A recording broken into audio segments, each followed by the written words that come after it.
Vamos a iniciar hoy día viendo nuestro video. Lo voy a compartir el archivo ahorita para que todos lo puedan ver. Este video que vamos a ver corresponde a un animalito muy conocido en la selva peruana. ¿Ustedes han escuchado del sajino? A ver, les pregunto, ¿conocen al sajino?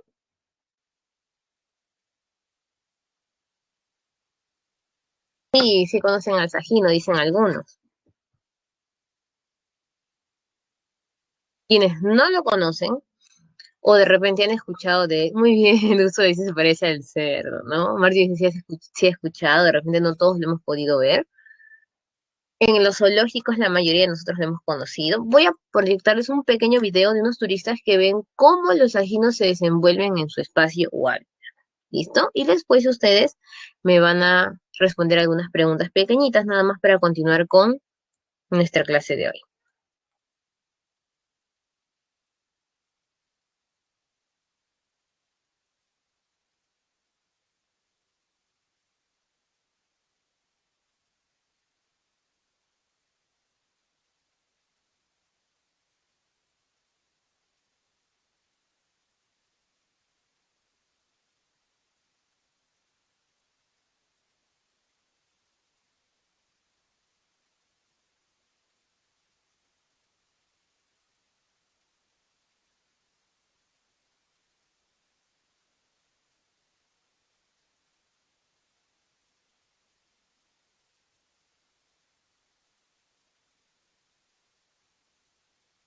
Miren cómo se desplazan estos animalitos.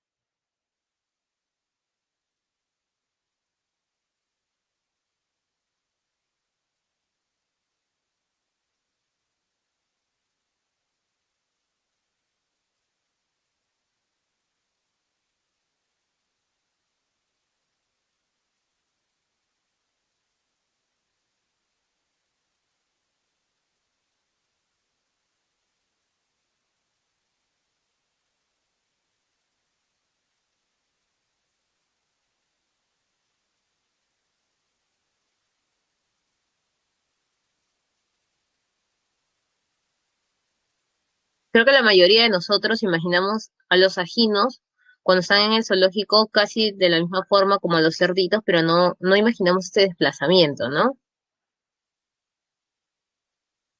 Listo. Muy buena pregunta, Daniel. Jabalí dice, y ahí vamos con las preguntas.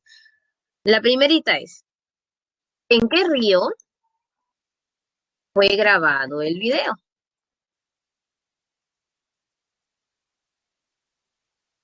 Excelente, Mireya, en el río G.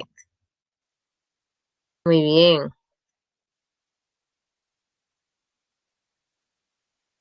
Segunda pregunta, ¿dónde queda el río G?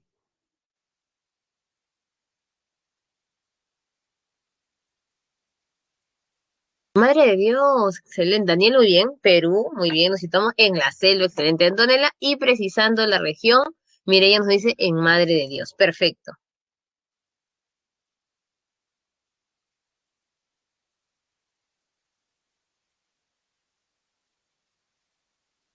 Siguiente pregunta. Esta vez, como saben, les estoy compartiendo la diapositiva porque es más pesada que las anteriores que hemos trabajado. Ya. Seguimos entonces. Si estamos en el río Het, en Madre de Dios, ya sabemos cómo es el Sajino, pero no mencionaron el nombre Sajino. ¿Alguien escuchó cómo les decía?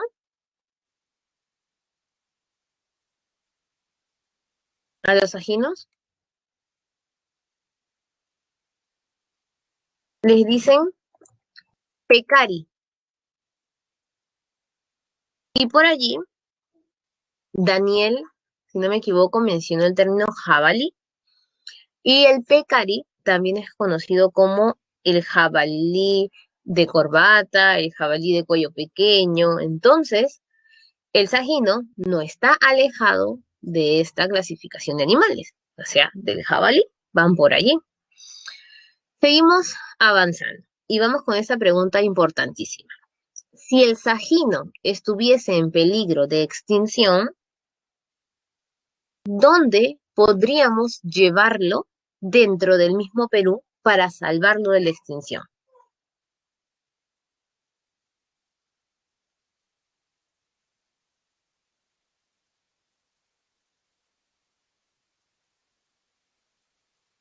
Antonella dice, propone llevarlo a otro departamento de la misma selva. ¿Qué otra opción tendríamos? Elio dice, colocarlo en un parque o en una zona de protección creada por el hombre, ¿no? Melanie propone, puede ser llevado a una reserva nacional, porque allí se cuentan a los animales en peligro de extinción, ¿no? Pero en este caso, como ustedes saben, las reservas, y lo vamos a ver la próxima semana, te permiten hacer el consumo del animal, o sea, actividades económicas. Y el sajino, como ustedes saben, también se caza y también comen su carne. Les cuento que existe otro lugar del Perú que tiene sajinos que no necesariamente está en la selva. ¿Qué departamento creen ustedes?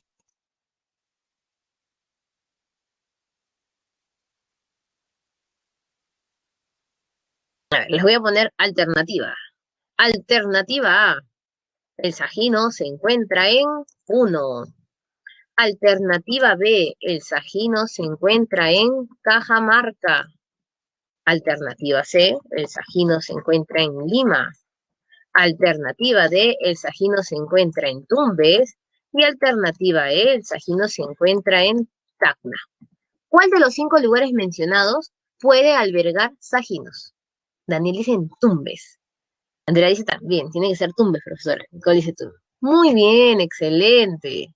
Acertaron. Se encuentra en Tumbes. Perfecto. La pregunta del millón es la siguiente. ¿Cómo llegó el Sajino a Tumbes?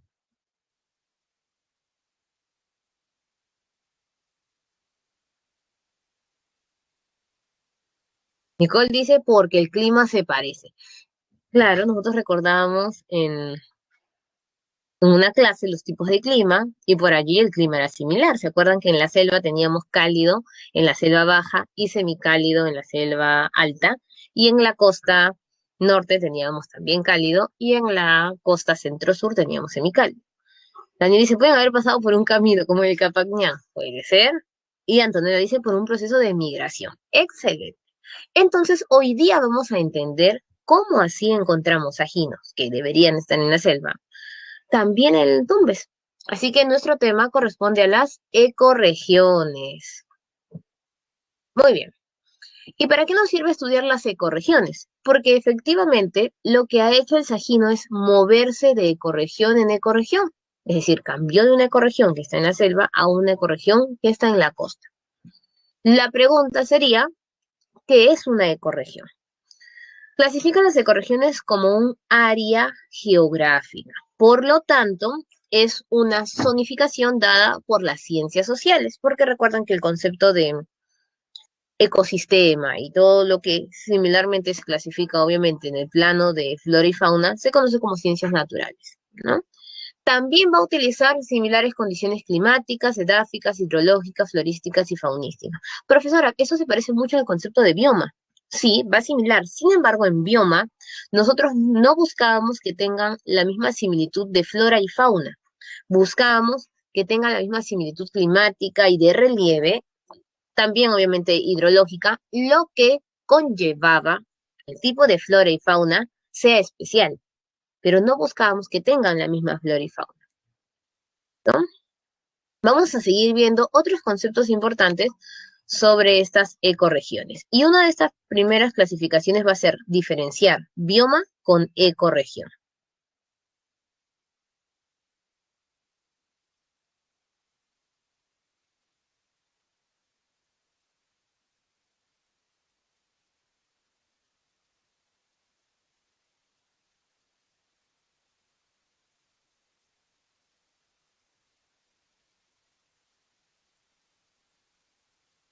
Muy bien, vamos a la siguiente diapositiva.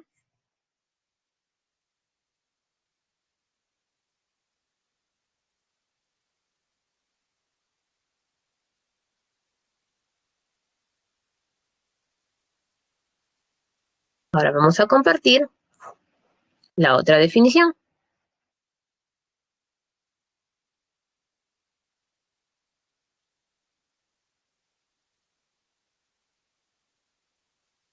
Nos quiere mostrar la diapositiva ya.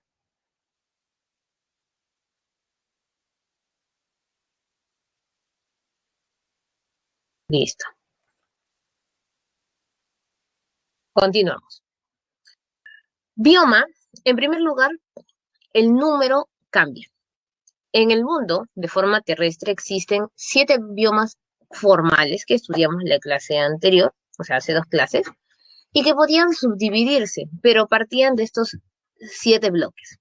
Mientras que en el mundo existen aproximadamente 867 ecorregiones. Allí ya encuentras algo que es notorio. Los biomas son una clasificación más general que las mismas ecorregiones. Continuamos. El bioma era una ecozona. Una ecozona era la clasificación del planeta por las zonas térmicas y la ubicación de flora y fauna en esas zonas térmicas. Una bioregión es diferente. Es partir de la definición de ecosistema. Solo que en lugar de hacer que el ecosistema sea macro, o sea, los grandes ecosistemas del mundo, como pasó con bioma, yo voy a especificar qué ecosistemas son específicos o particulares o endémicos de cada país. ¿Listo? Seguimos. Los biomas tienen una mayor división. ¿A qué se refieren con una mayor división? Van inclusive a tener lugares que se repiten. Yo decía bosque tropical y tenía bosque tropical en África y tenía bosque tropical en la zona de América, por ejemplo. Mientras que las ecorregiones van a tener mayor detalle. Yo puedo tener en el caso del Perú la ecorregión del Mar Frío. Y como ustedes saben, el Mar Frío no solamente está exactamente en el Perú, sino también en Chile, porque Chile tiene la cercanía con el anticiclón del Pacífico Sur. Entonces, yo no voy a decir Mar Frío y Mar Frío para Chile, porque sería una confusión, serían dos zonas iguales. Entonces yo comienzo a clasificar el nombre y le voy a decir al Perú Mar Frío de la corriente peruana. Pero en el caso de Chile, Mar Frío del anticiclón del Pacífico Sur. Entonces allí ya hay una diferencia. En bioma, yo voy a tener una generalización de lugares y una complejidad de sistemas. ¿A qué me refiero con una complejidad? Tengo que encontrar algo que haga único el espacio, pero que a su vez pueda encontrarse también en otro lugar que tenga la misma zona. Eso hace complicado el poder clasificar los animales, como en el caso de la sabana. Yo digo animales grandes, y tú piensas en la sabana africana con el elefante, pero cuando piensas en sabana sudamericana tiene que ser también grande, pero de ganadería. Entonces allí se hace más difícil poder reconocer los animales o las zonas.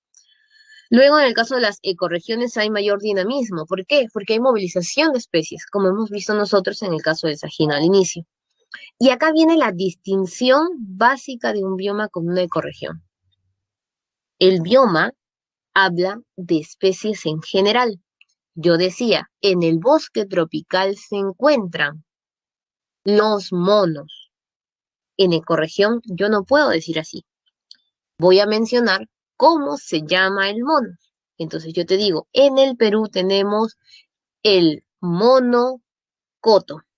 Y cuando yo digo monocoto, tú piensas en qué departamento.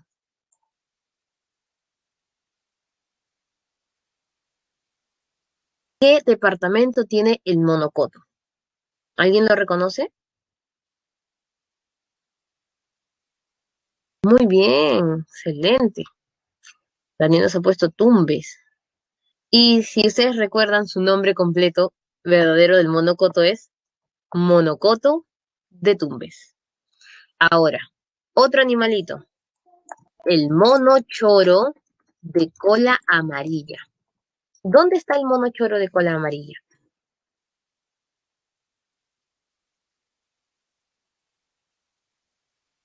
Pueden decirme no un departamento si quieren, sino un espacio, ¿no? Bien, recuerdan por allí, Pacaya Samira, la zona de Loreto, Daniel dice por la zona de Amazonas, la zona norte de la selva. Y se dieron cuenta, yo dije dos monos. Si estuviésemos en biomas, simplemente bastaba decir mono, porque se supone que la zona norte de la costa peruana, en la parte de Tumbes, Amazonas, Loreto, son bosque tropical. Pero aquí voy a distinguir dónde está el monochoro y dónde está el monocoto. ¿Eso qué significa?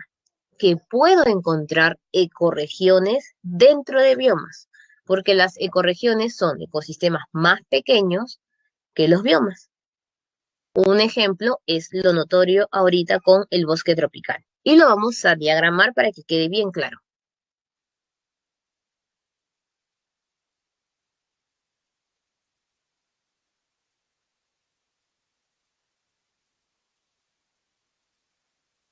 Muy bien, entonces yo tendría, si fuese bioma,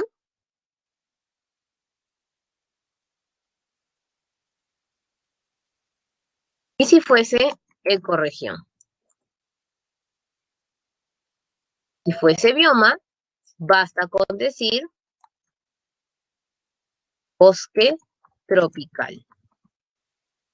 Ahora, si nosotros este bosque tropical lo llevamos a ecorregiones del Perú, vamos a especificar.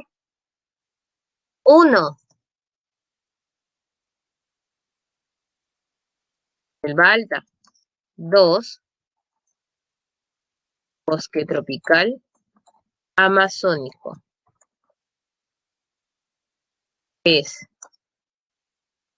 bosque tropical del Pacífico. 4,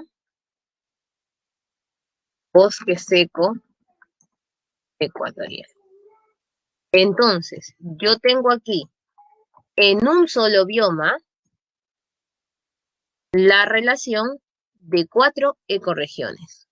Pero no siempre pasa eso. Por ejemplo, voy a tener la sabana. Y cuando pienso en la sabana, voy a especificar solo uno. La sabana de Palmeras.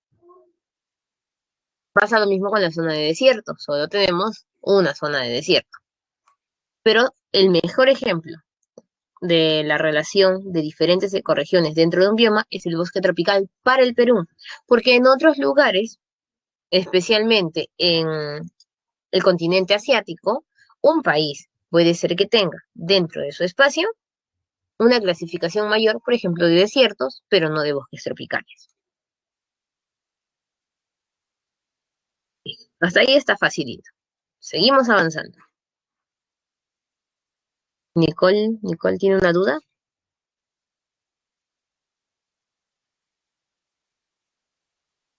Muy bien, Nicole. En el caso de nosotros, vamos a llevarlo aquí. Solo corresponde una zona.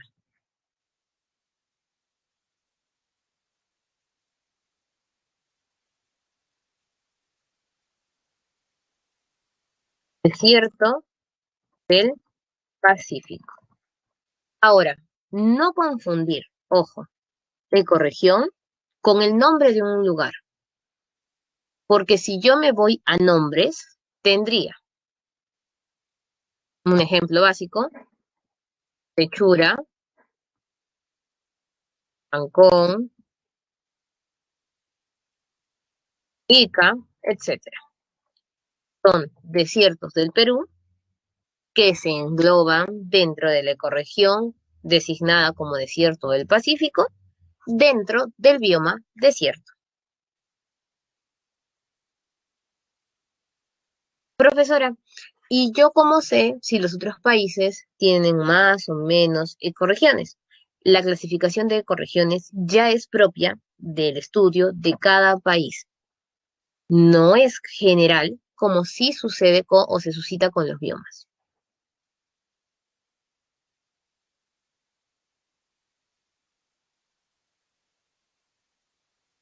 Muy bien.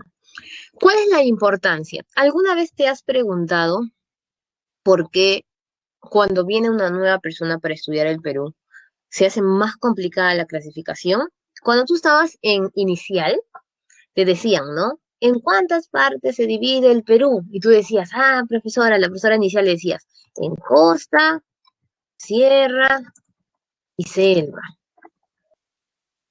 La vida se hacía fácil, porque si a ti te decían costa, tú pensabas en el color amarillo y en los desiertos. Te decían sierra, pensabas en las montañas y en el marrón. Y si te decían selva, tú pensabas en arbolitos y verde. Suficiente. Luego llegas a primaria, los primeros años, ya había avanzado la clasificación del Perú y te dicen, son cuatro: costa, sierra, selva y mar peruano.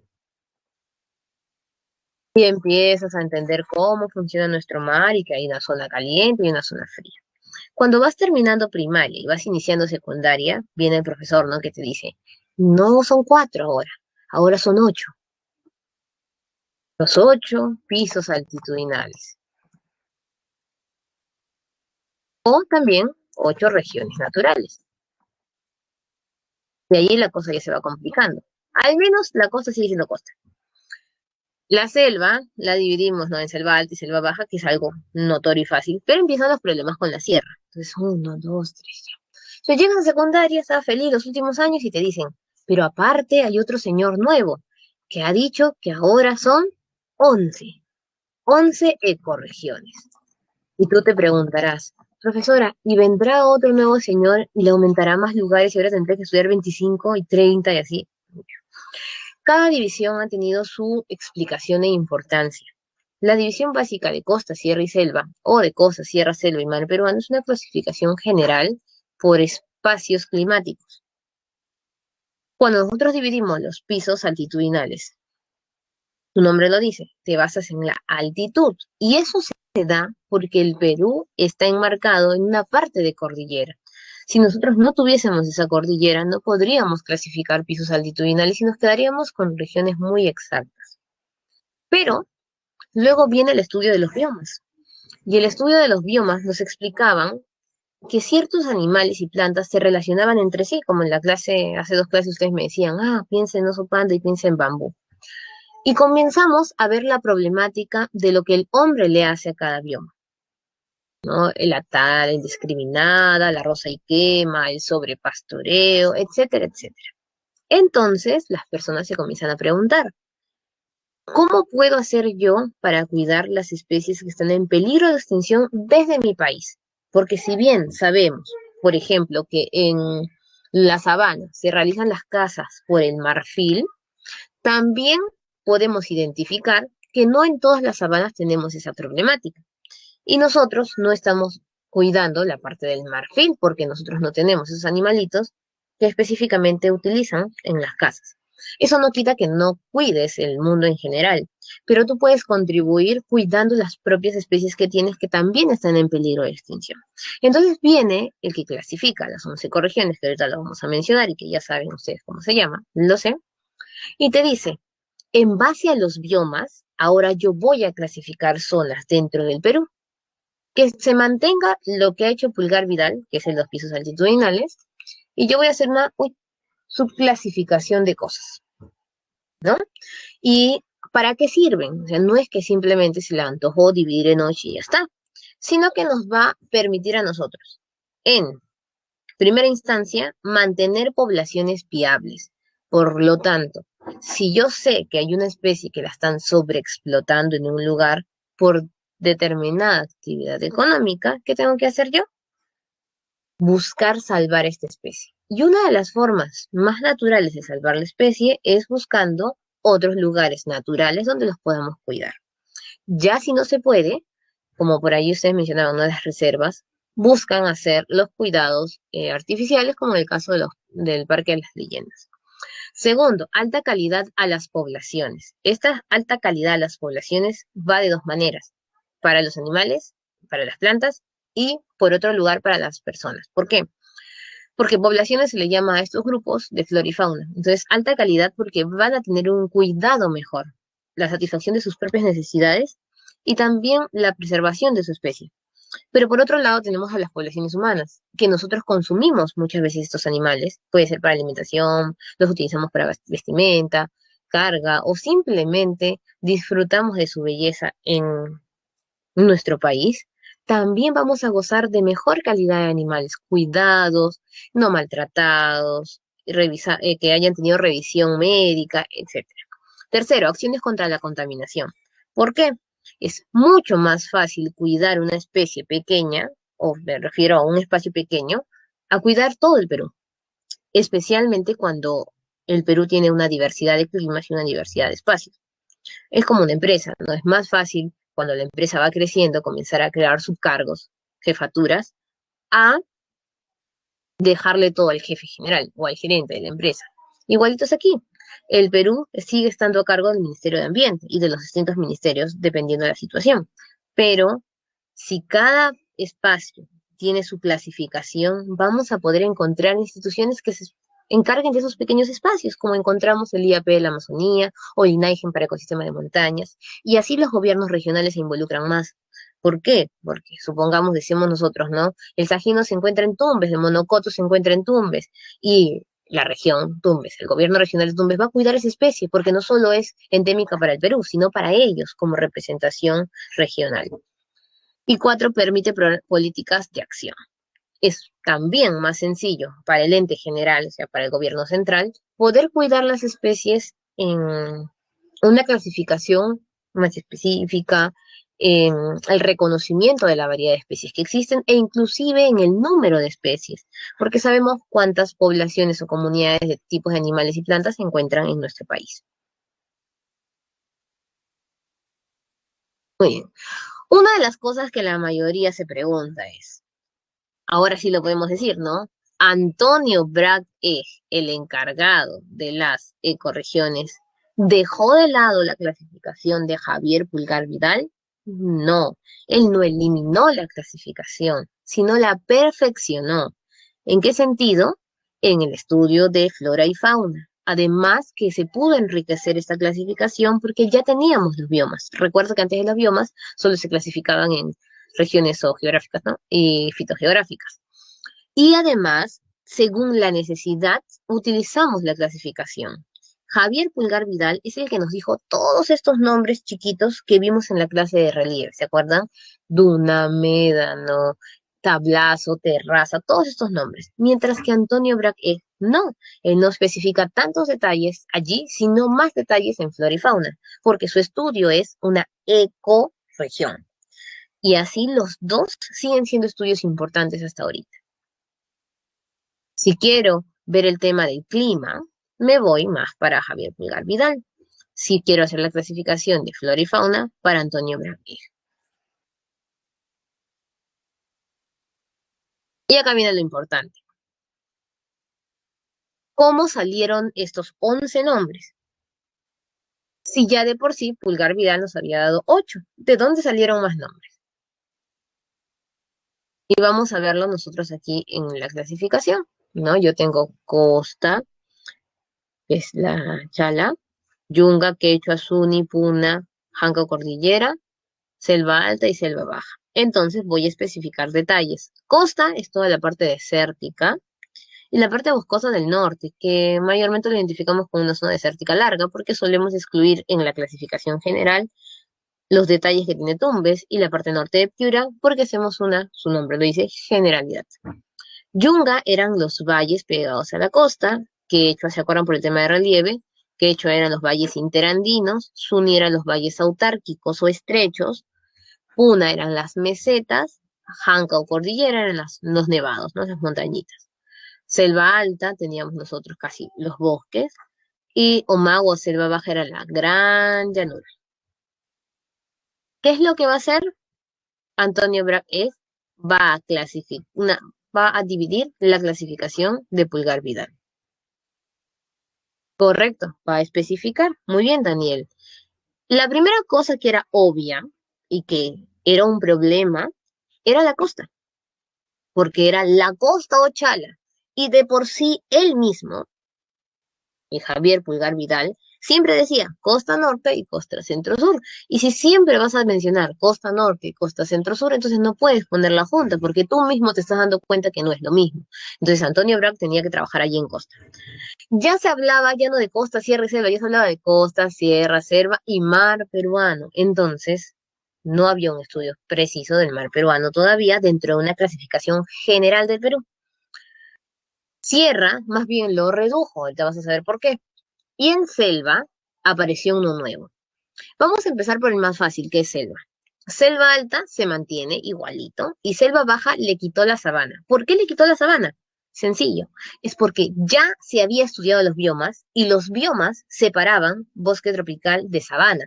Entonces, si ya existe una clasificación macro para el mundo, dividiendo bosque tropical de sabana, tú no puedes tener en el Perú una clasificación desactualizada. Entonces tienes que quitar la sabana de palmera. Entonces, Madre de Dios lo separa y ahí está tres. Listo. En Sierra. ¿Qué pasó en Sierra? Fácil. Yunga, Quechua y Suni, los tres eran valles, costeros, interandinos y autárquicos, pero finalmente valles. Y valles de la sierra, porque ninguno era valle de la costa. Costa, cuando decimos valle costero Yunga, pues está pegado a la costa, pero no es un valle transversal. La pregunta es, Antonio Brac si estudia animales y plantas, ¿va a encontrar animales y plantas distintos en estas tres zonas?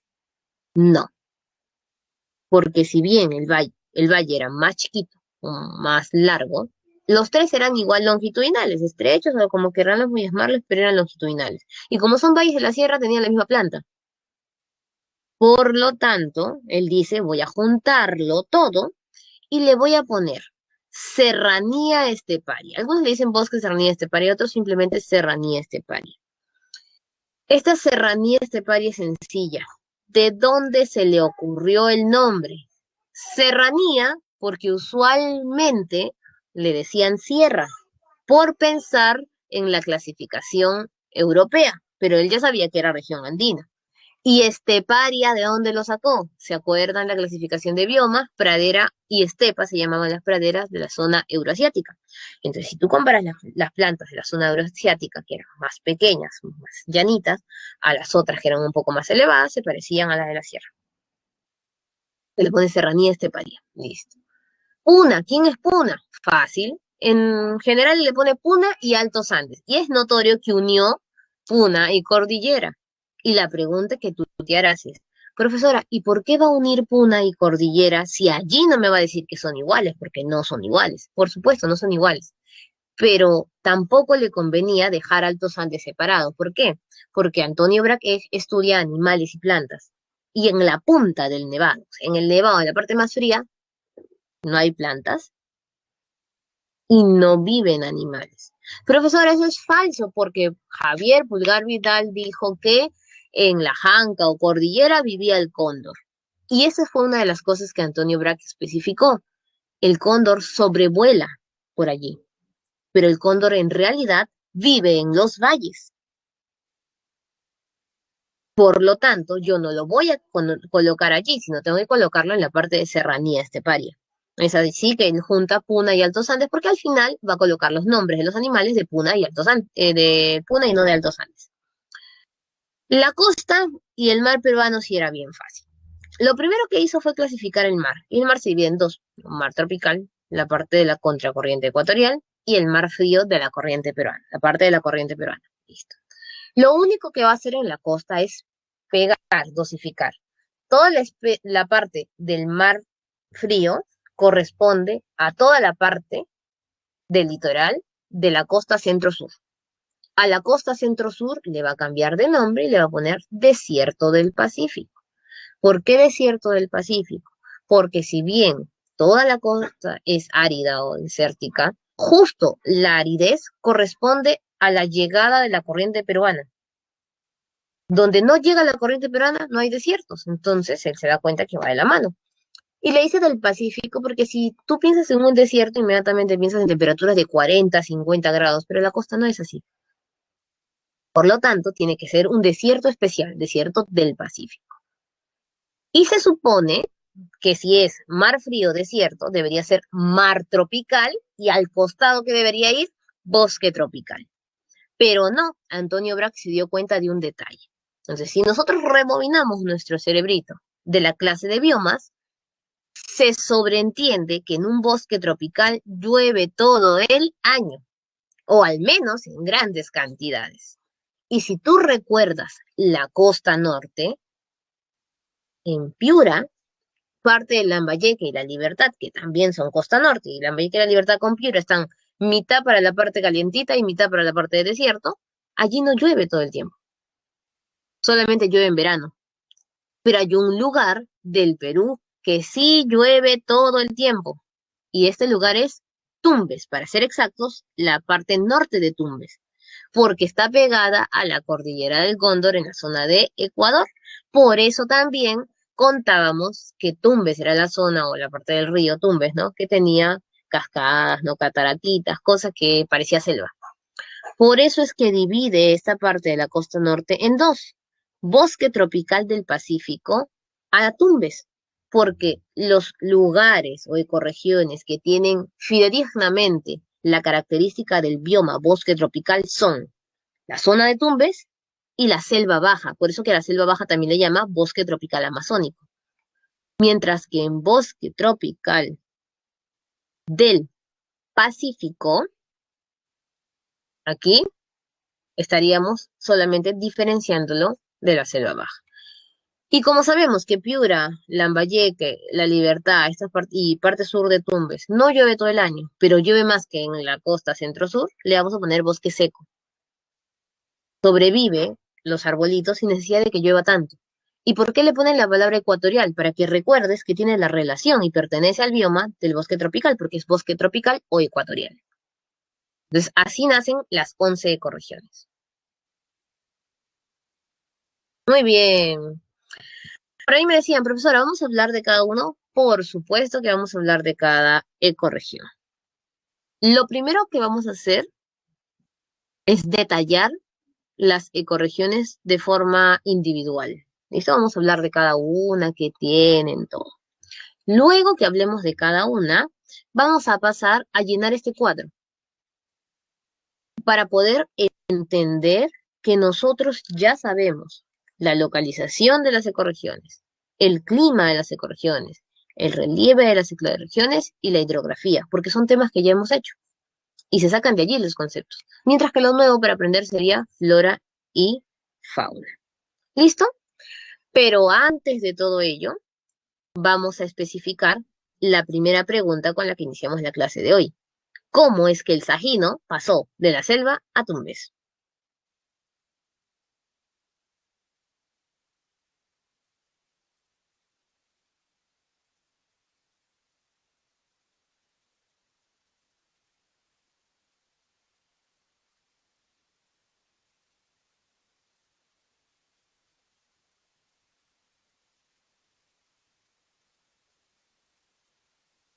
Listo. Tenemos una pampa, la pampa más extensa del Perú. ¿Quién es, chicos? A ver, ¿quién es la pampa más extensa del Perú o cuál es? Ustedes que todos lo saben y todos lo recuerdan.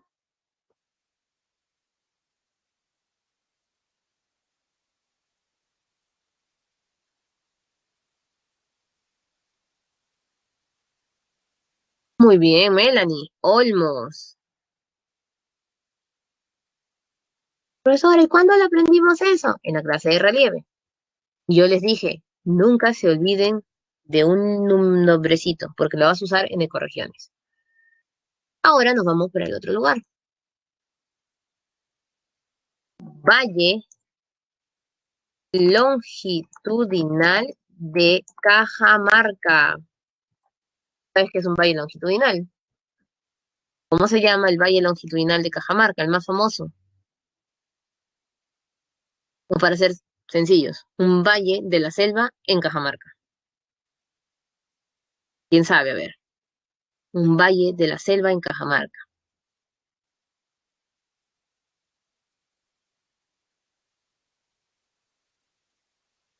Ya, los ayudo. El nombre empieza con J. Para los que tenían duda, ese era, sí, ese era.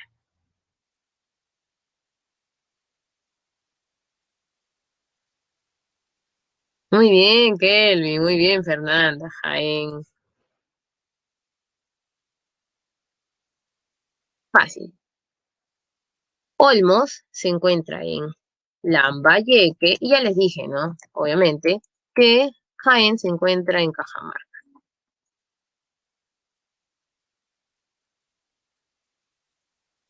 Como ustedes han estudiado y no esperan a última hora para estudiar, que ya hicimos tema de relieve, ¿cómo se llama el Abra que une Olmos y Jaén? El Abra que une Olmos y Jaén. O también es una zona conocida como el punto más bajo de la cordillera occidental.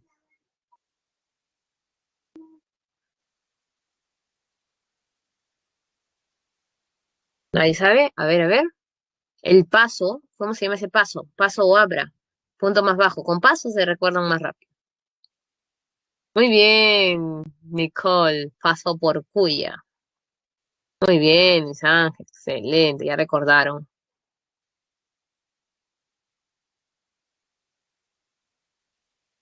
Paso por Cuya.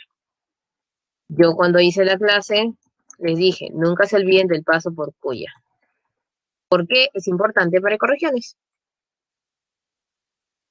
La historia cuenta la siguiente.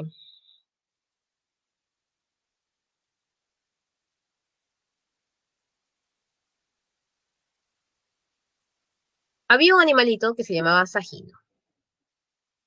El Sajino vivía feliz en la selva baja. ¿Y eso qué? Profesora, Río Gel, pero Madre de Dios no es sabana de palmeras. Sí, pero ustedes saben que Madre de Dios tiene selva alta, selva baja y sabana de palmeras. Exactamente pasa por esta zona de sabana de palmeras, pero su punto principal de vivencia del Sajino es la selva baja, no es la sabana de palmeras. ¿Listo? Este animalito tuvo problemas climáticos, necesitaba migrar. Y no solamente él, el jaguar también se quería ir. Ojo, no se fueron juntos, porque si no se hubiera comido el jaguar al Sajino, ¿no? Entonces, se fueron por allí. Siguieron la ruta. El Sajino necesitaba buscar un lugar que le permitiera la vida porque su lugar de origen se estaba deteriorando. Así que él subió, subió y llegó aquí, a Jaén. Y Jaén corresponde a la selva alta. Y en Jaén, ¿a quién se encontró el Sajino? Se encontró a sus amigos. El oso de anteojo, también el oso hormiguero, que también está en selva baja. Ya, vamos a poner al oso de anteojos. Y el oso de anteojos también le gustó caminar y se fue caminando. Juntos dijeron, hay que buscar un lugar para vivir. Y cruzaron el paso por Cuya. Profesora, ¿no que el paso es para personas? También sirve para animales. Cruzaron el paso por Cuya. Y esta zona del paso por Cuya se conoce como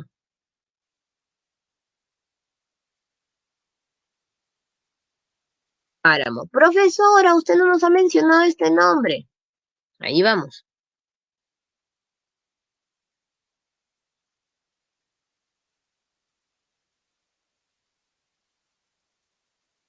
Aquí tenías bosque o serranía, puna y páramo. ¿Y quién es el páramo? Javier Pulgar Vidal hizo un corte transversal por la zona de la cordillera o cadena occidental. Y luego venía Selva Alta. Esta parte de aquí no tiene nombre y no es Selva Alta, pero tampoco se parece a la parte pegada hacia la costa. Esta parte que no tenía denominación, Antonio Brac le llamó páramo y corresponde al paso por Cuya.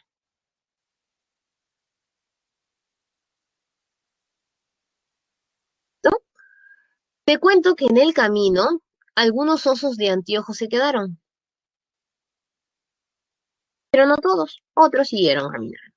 Y llegaron aquí a Lambayeque. E inclusive todavía no les gustaba mucho el clima y dijeron vamos a subir un poquito más. Y llegaron a Piura, que es conocida toda esta zona como la región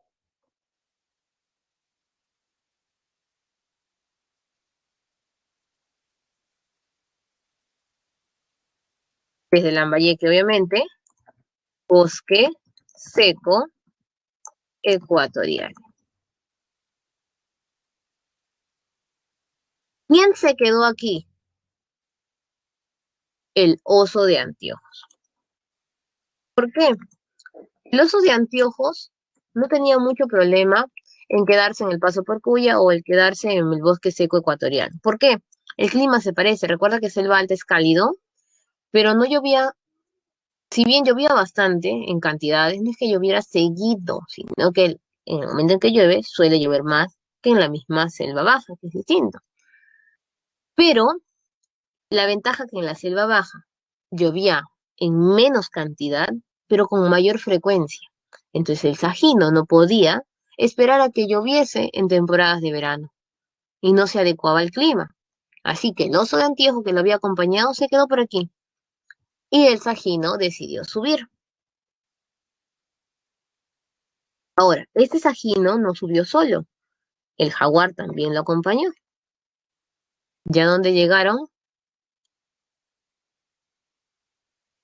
a Tumbes, que se llama Bosque Tropical del Pacífico. Y ojo, miren, si nosotros comparamos de dónde viene el Sajino, que viene desde Selva Baja, la Selva Baja, ¿cuál es su otro nombre? Bosque Tropical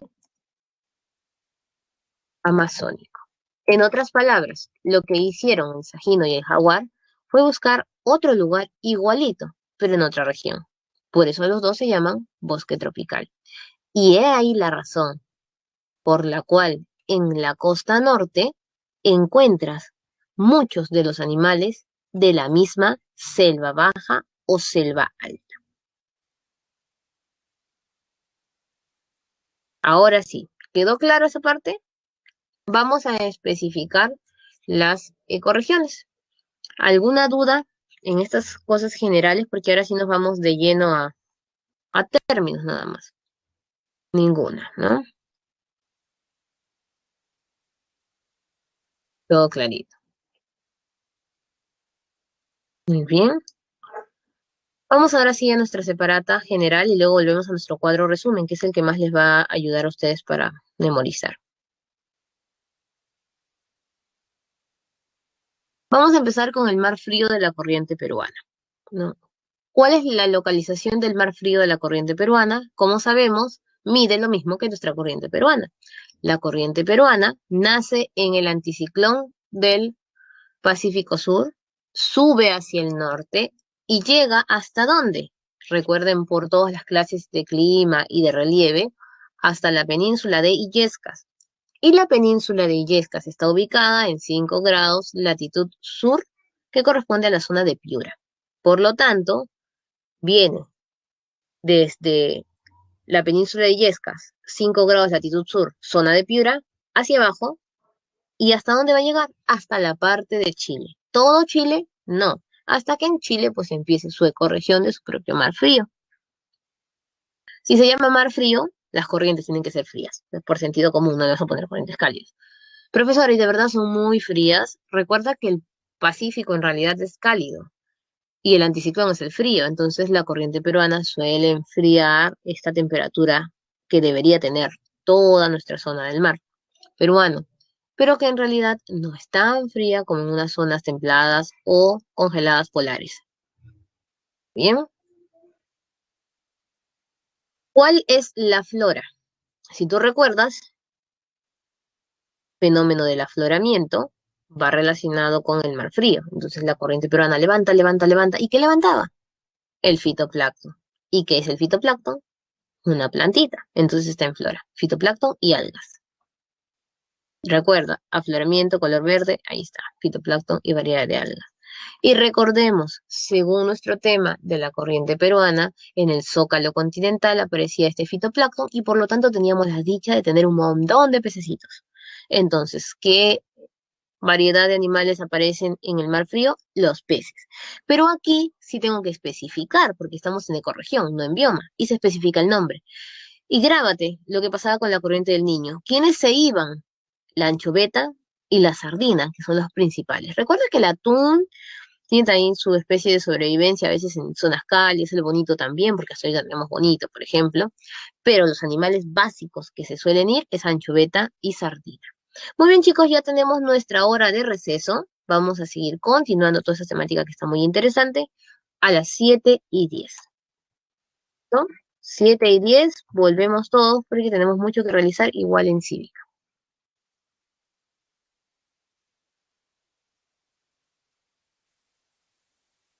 Listo, continuamos.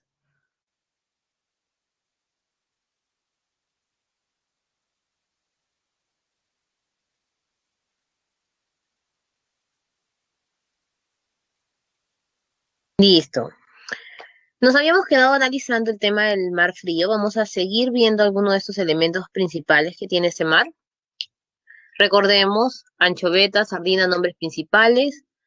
También en esta zona vamos a encontrar las aves guaneras, para ser exactos, uno de los más abundantes en esta zona serían el guanay y el piquero.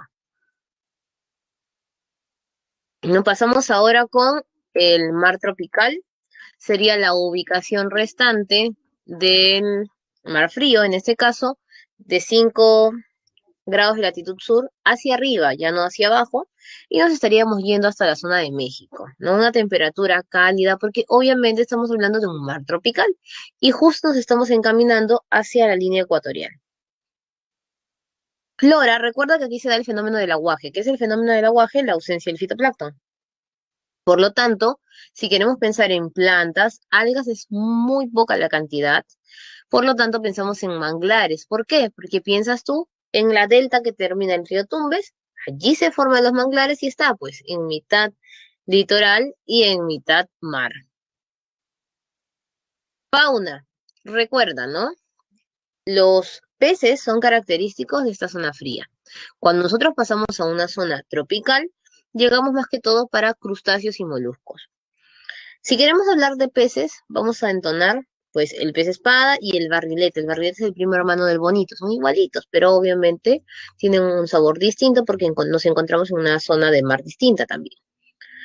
El atún ya lo vimos en las dos zonas, y en este caso aparecen pues las conchas negras, ¿no? Langostas, aparecen las almejas, todo lo que se considera en tema de crustáceos y moluscos. Y en aves destaca el ave fragata. Pasamos a desierto del Pacífico. El desierto del Pacífico tiene la misma distancia del mar frío, solo que acá se especifica la medida, 5 en latitud sur, península de Illescas, hacia la zona de Chile, específicamente en 23 grados latitud sur. Clima, este clima recuerda el clima de Köppen, semicálido muy seco, es el mismo clima que estamos utilizando, subtropical también le decía él, y las neblinas era característico por las famosas nubes estrato, ¿no? Luego tenemos relieve. Antonio Brac Eje es muy general, no es como Javier Pulgar Vidal. Por lo tanto, él no te va a decir aparecen las dunas, las cositas, no, sino llano, porque la costa es llana, no tiene altitud en sí, y viene un montón de ondulaciones. ¿A qué se refiere con las ondulaciones? Los cerros, las dunas, los médanos, todo en general. Luego tenemos en flora, lo más importante de esta zona, en flora, cuando hablamos de desierto, serían estos bosques de galería, ¿no? Que aparecían de poquito en poquito, como encontramos también en partes de sabana, cuando hablamos de biomas en general. Pero hay una palabra básica, que se forma cuando hay garúas y neblinas, las lomas. Entonces ahí está, lomas. En fauna vamos a especificar las aves carroñeras. Recuerda siempre que estás en un desierto, entonces si tú recuerdas biomas, insectos, aves carroñeras, reptiles pequeños, y lo mismo lo vas a llevar por este lado. Tienes aguilucho, ¿no? Los reptiles, lagartijas, serpientes, y uno de los animales básicos de esta zona, que no encontramos en otras, pues es el camarón de río.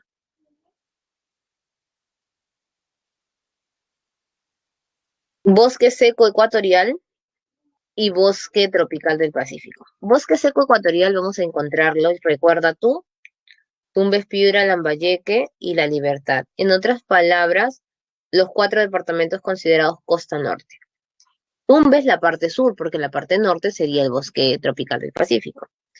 Y no te olvides esta parte que dice porción seca del valle del río Marañón, porque a veces nos hacen preguntas de las ecorregiones y cuando uno piensa en río Marañón se imagina que estás hablando de una ecorregión de selva, pero en este caso es bosque seco ecuatorial. Clima, se parece mucho al clima de la costa norte. ¿Cómo le decía Köppen al clima de la costa norte?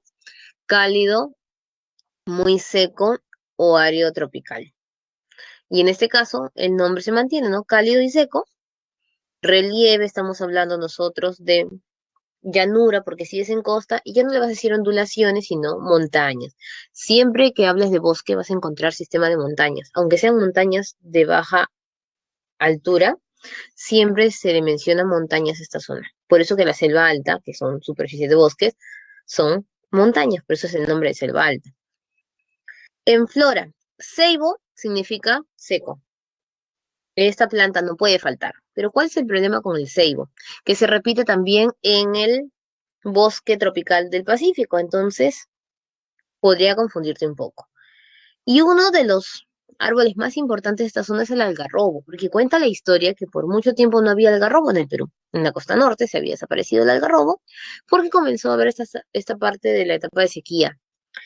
Vino un fenómeno del niño después de años, comienza a llover en cantidad, y moja hasta la parte del suelo 5 metros de profundidad. Y en 5 metros de profundidad encontró semillitas. Y esas semillitas correspondían al algarrobo y los algarrobos florecieron. Después, dicen, de 15 a 20 años, que no habían crecido los algarrobos. Por eso se sabe que es obviamente un bosque seco, porque es una semilla que puede sobrevivir años sin la presencia de agua. En el caso de la fauna, destacan 3 animales básicos: pava aliblanca, oso de anteojos y el zorro de Sechura. Ya sabes de dónde viene el oso de anteojos, vino de todo el caminito de paso por Cuya y se quedó pues en el bosque seco y no subió hasta el bosque tropical. El oso hormiguero también es uno de los que acompañó la ruta y se quedó. Pero aquí son 3 los nombres que siempre nos mencionan: pava aliblanca, oso de anteojos y zorro de Sechura. Bosque tropical del Pacífico, tropical húmedo, también le podrías decir el clásico de Köppen, ¿no? Árido tropical. O le podrías mencionar el cálido muy seco, pero el muy seco, o sea, cálido muy seco era sinónimo de árido tropical. Pero si quieres encontrar un término que suene mejor, árido tropical para bosque tropical y cálido muy seco para bosque seco. Esta zona va más que toda la parte de Tumbes, pero se va hacia América Central, lo mismo que pasa con el mar tropical. Relieve, colinas pequeñas, sigue siendo zona llanura con colinas, solo que le ponen colinas pequeñas porque va aproximándose ya a la cordillera del Cóndor. En flora, recuerden que esta es la zona del caucho, por lo tanto aparece el cedro como uno de los elementos más importantes del lugar. También se repite el hualtalco, el ceibo, igual que el bosque seco, por eso no es bueno mucho precisar estos nombres, porque podrían generar la confusión. Y en fauna tenemos nosotros, animales básicos, sajino, oso hormiguero, jaguar, que vienen de la selva baja. Se repiten nada más. Y si quieres un animal exclusivo, monocoto de Tumbes. Serranía esteparia, recuerda, son puros valles. Lo voy a localizar en el flanco occidental porque es todo el caminito que diagramó Javier Pulgar Vidal, ¿cierto? Justo corresponde desde La Libertad hacia Tacna, el margen o la margen del desierto del Pacífico pegado hacia la sierra. Clima templado subhúmedo es el mismo que utiliza Köppen para hablar de Yunga, de la parte más baja. Y luego viene templado subhúmedo y frío. Frío lo utiliza para Quechua y Suni, se repite. Templado subhúmedo y frío. Lo mismo. En el caso de relieve, lo vas a resumir valles. Habían distintos tipos de valles aquí, ¿no? Algunos intrandidos, algunos estrechos, todos estaban mezclados en esta zona de serranía esteparia. En flora, profesora, si es valles, tienen pasto. Ya. Pero ¿qué pasa? En ecorregión yo no puedo decir pasto, tengo que decirle el nombre exacto, porque de eso consisten las ecorregiones. Por lo tanto, ¿qué pastos puedo tener? Hay diferentes zonas, partes altas, medias, bajas, pero vamos a ver nombres básicos. Chocho, el más conocido, el chocho. Luego aquí utilizamos el pajonal y en este caso de las partes bajas, mito. Mito y Tola, que no le mencionan ahí Molle, Mito y Tola, son los nombres que más mencionan, Chocho, Mito, Tola, Molle, Pajonal, y profesora, y la cantuta, flor nacional, orquídea, la cantuta aparece desde la serranía, es una orquídea especial, ahorita vamos a hablar de las orquídeas, esta es la cantuta. En el caso de la fauna, si estás en un valle que puede aparecer diferentes elementos de campo, pero en este caso, como es un campo frío, estaría similar a la pradera, animales específicos de este lugar, no puede faltar el cóndor, porque recuerda que él especificó, Antonio Braques, que el cóndor no vivía en las partes congeladas, sino en los valles. La paloma torcaza, que es emblemática de este lugar. La vizcacha, porque en Puma también nos encontramos, obviamente, mencionados en la costa.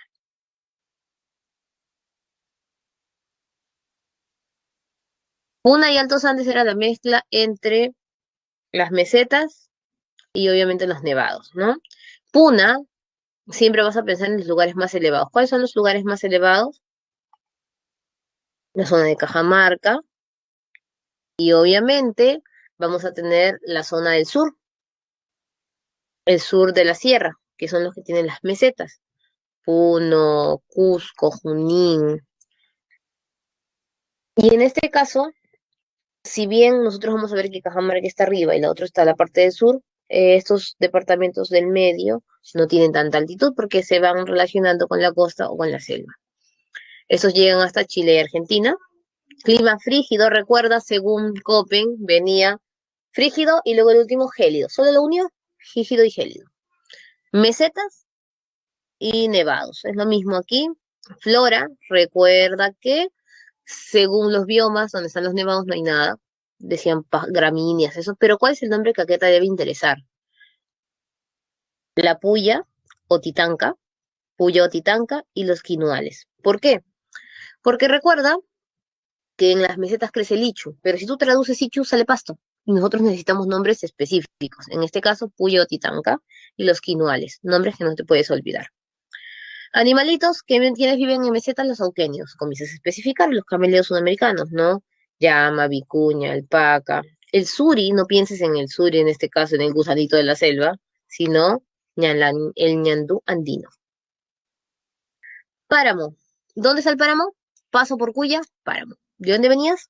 Desde Cajamarca hasta la zona de Lambayeque y Piura, porque recuerda que dijimos el animalito no se quedó en Lambayeque, especificamos que subió a Piura. Paso por Cuya, piensas en páramo. No, relieve, ya no es un camino entre mesetas, es la parte más elevada, solo que es plana porque es un paso abra. Clima frío porque estás en parte sierra, pero como ya estás pegado hacia la selva, ya no le vas a decir solo frío, frígido, sino le vamos a aumentar el muy húmedo. Este término muy húmedo solo se usa para selva, entonces es un lugar de sierra pegado para selva, frío, muy húmedo. Aquí están las flores más hermosas, las orquídeas. Dice que cuando uno pasa por allí, por el paso por Cuya, a lo sumo, lo que puede divisar son las orquídeas. Nosotros cuando viajamos solemos ver pues estos colorcitos, pero a veces no prestamos tanto detenimiento cuando te dicen, ay, estamos en el páramo. Entonces, si nosotros comenzamos a observar mejor cuando pasamos por estas zonas, nos vamos a dar cuenta que es clásico encontrar diversas orquídeas. La cantuta es una orquídea, pero la diferencia de la cantuta es que puede aparecer desde, como vieron ustedes mencionado, la serranía, mientras que aquí son las orquídeas específicas. Después no hay nada más en el páramo. Animalitos, los que vinieron desde las selvas, aparecen por aquí, ¿no? El oso de anteojos, el zorro del páramo, el cóndor andino también que está por serranía. Hay diversas especies mezcladas, pero hay un animal que es único, el tapir. Tapir este es de la zona. Tapir de montaña, tapir de altura, tapir enano, tapir del páramo, como le quieras llamar, es el animal más importante de la zona del páramo. Selva alta, ya sabemos, todo es el margen de la zona oriental, clima semicálido muy húmedo, igualito como lo dijo Köppen, no cambia nada, por eso es importante mencionar lo de Köppen.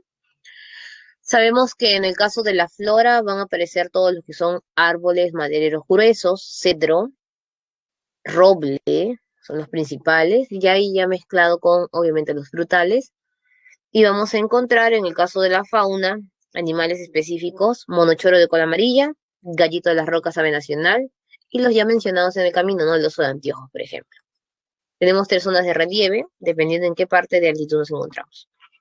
Bosque tropical amazónico o selva baja, lo encontramos nosotros pegado hacia la zona oriental, para ser exactos, la cordillera subandina, que recordarán ustedes. Clima, según Köppen, cálido, húmedo nada más le decía, o cálido tropical, porque se supone que en este lugar es lluvioso de constancia, pero llovía menos en cantidad, o sea, no era tan abrumante. Luego tenemos en este caso en flora los árboles más delgados, tornillo, por ejemplo, los más utilizados ahora. Algunos cedros aparecen por aquí.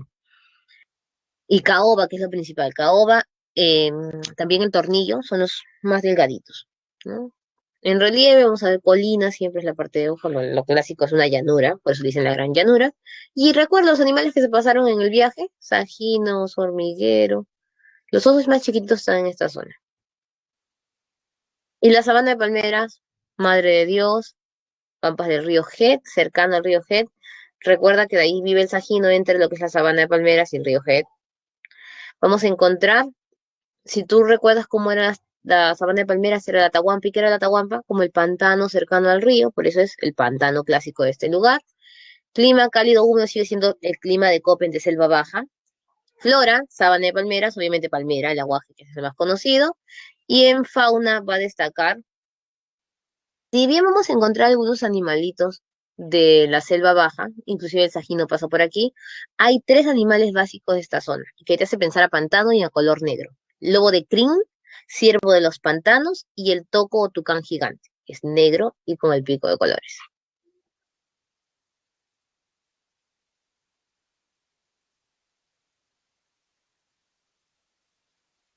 Ahora, tú dirás, profesora, ¿y me tengo que memorizar todo eso? Viene nuestro resumen. Yo te prometí el resumen. Son cosas que tú sabes. Entonces, nosotros ubicamos en nuestro cuadro, ya tenemos todas las ecorregiones. Empezamos por lo más fácil, que ya sabes, el clima. ¿Quién dijo ese clima? Köppen. Entonces, según el mar frío, tiene que ser masa subtropical o fría. Mar tropical, masa cálida. Eso está fácil. Empezamos con Köppen. Desierto del Pacífico, semicálido muy seco.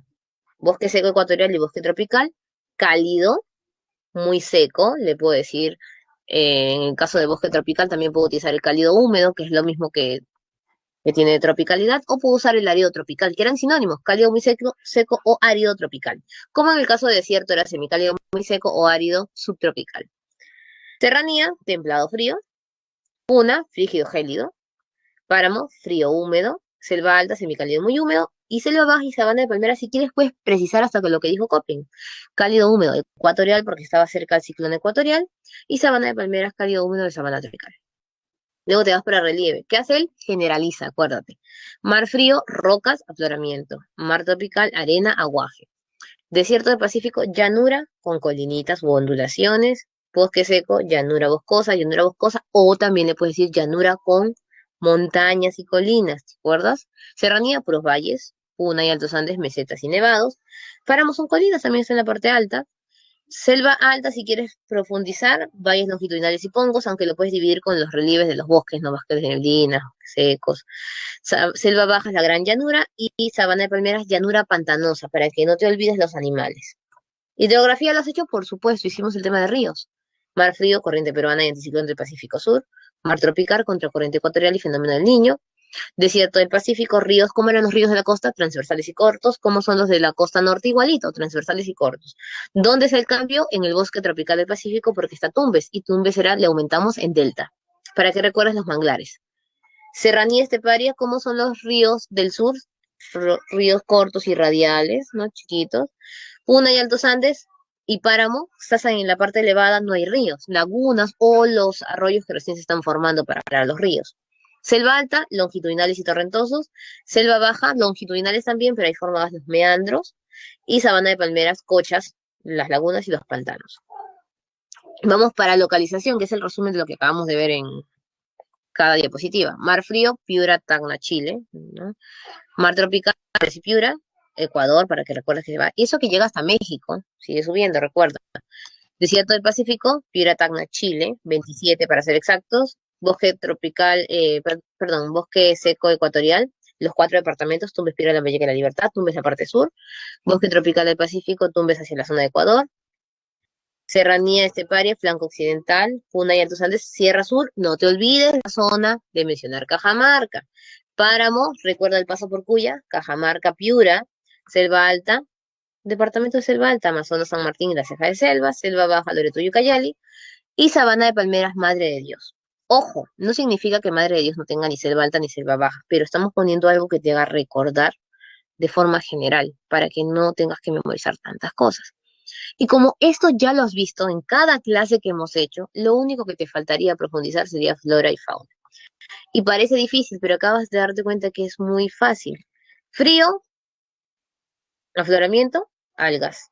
Tropical, ecuatorial, aguaje, manglares por el río Tumbes. Desierto del Pacífico, lomas. Desierto, lomas. Bosque seco ecuatorial, el algarrobo que te he mencionado y el ceibo que se repite. Bosque tropical, recuerdo, zona del caucho, cedro. Serranía era pasto, mito, tola, chocho, los nombres que te dije. Puna y Altos Andes, Ichu, Puya o Titanca, perdón, acá me confundí. Páramo, orquídeas. La cantuta aparece desde serranía, pero acá lo que quiero recordar es que no te olvides que la cantuta es también una especie de orquídea, pero que viene desde serranía. Selva alta, cedro y roble. Selva baja, caoba y tornillo, los más delgados. Sabana de palmeras, palmeras, dos puntos aguaje. Animalitos fácil. Mar frío, peces, aves en cantidad, las aves guaneras. Mar tropical, crustáceos y moluscos. Te puse específicamente los peces más emblemáticos allí. Perico, barrileta, arriba, anchoveta y sardina. Fragata, el ave.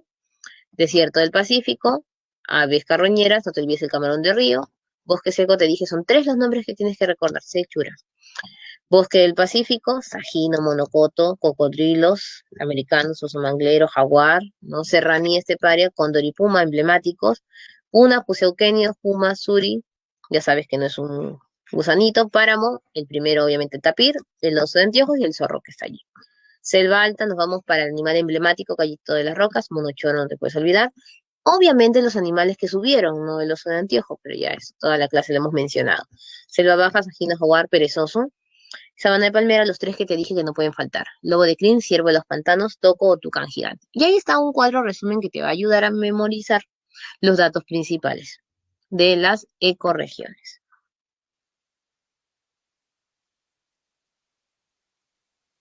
¿Listo? Continuamos.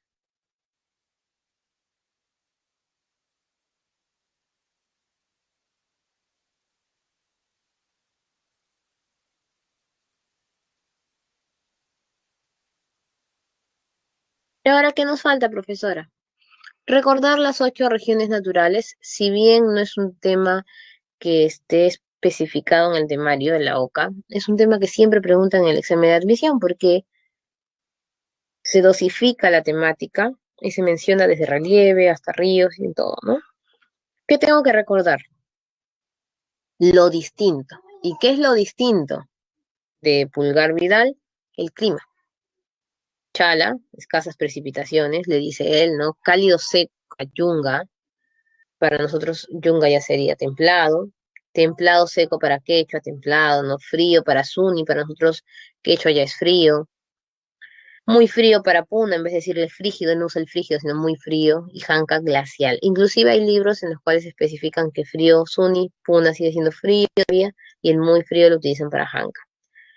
En el caso de selva y selva baja, tenemos selva alta y selva baja, perdón, cálido y muy cálido, para no decir semicálido, cálido, es que él no utiliza el semicálido, el semi no lo ves, si te das cuenta, semi no utiliza.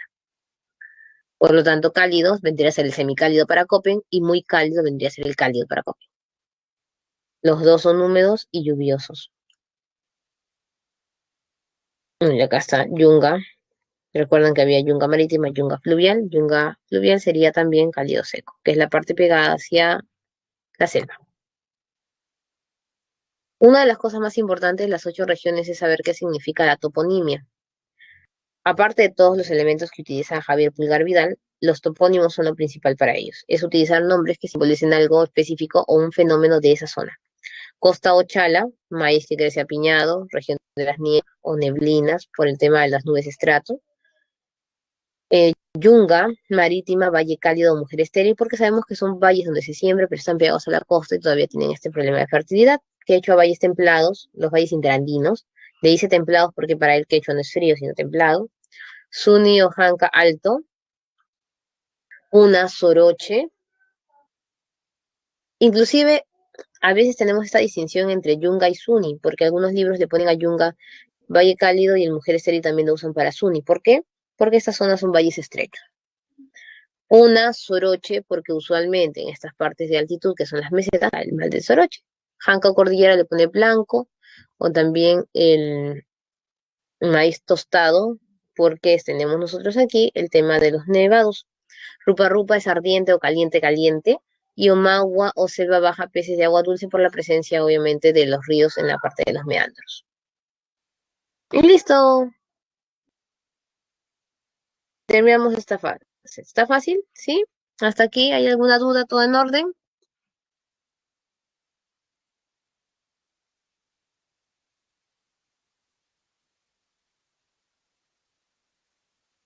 Pasamos a ver nuestras preguntitas.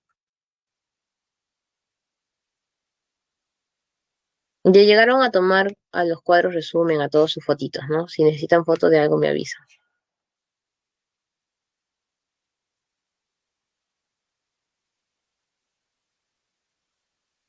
Muy bien, vamos con la primera pregunta.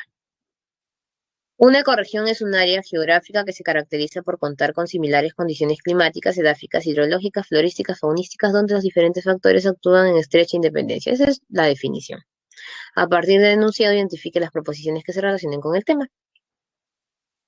El clima de la selva amazónica refleja mejor la influencia latitudinal, ¿verdadero o falso? Verdadero, porque la selva amazónica nos va a especificar esta variedad de insolación, la variedad de humedad, todos los principios que generalmente se trabajan en altitud y además es el clima real que nos tocaría en todo el Perú si no hubiese cordillera de los Andes, ni otros fenómenos o corrientes.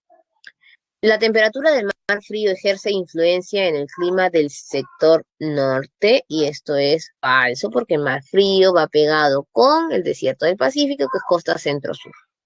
En los esteros de la costa septentrional encontramos moluscos. Siempre que hay moluscos o crustáceos, estás hablando del mar tropical. Y el mar tropical se relaciona con los esteros, que los esteros son la especie de humedal que tiene tumbes por su terminación en delta, donde crecen los manglares. Eso lo sabemos por relieve. Las neblinas invernales caracterizan a la llanura meridional costera también, porque la llanura meridional costera es el desierto y el desierto se conoce como la zona de las neblinas por las nubes estrato. Letra C.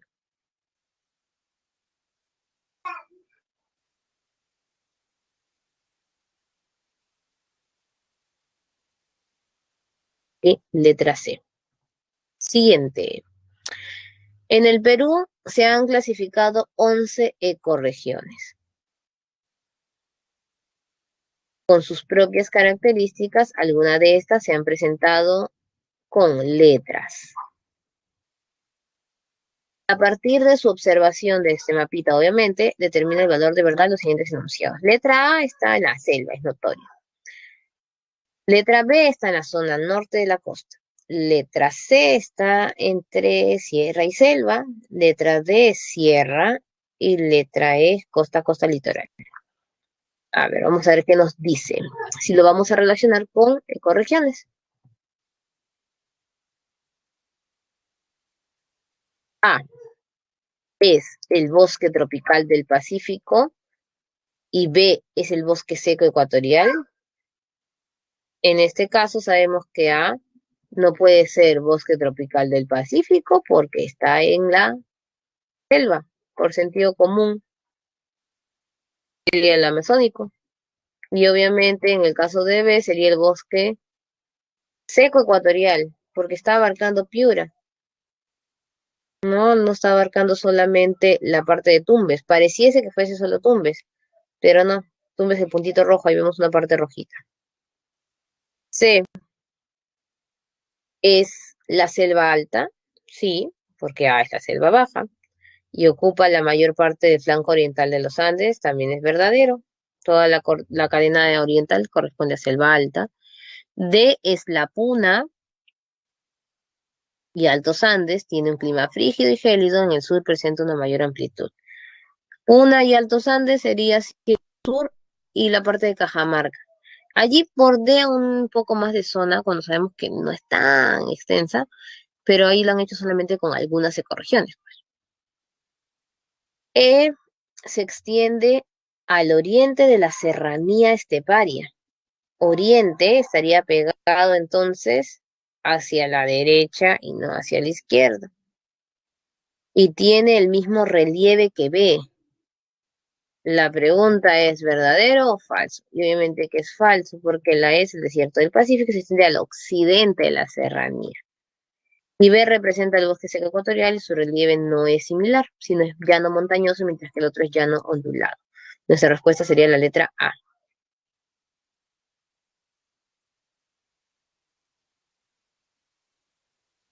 Según la tesis de Antonio Bragg,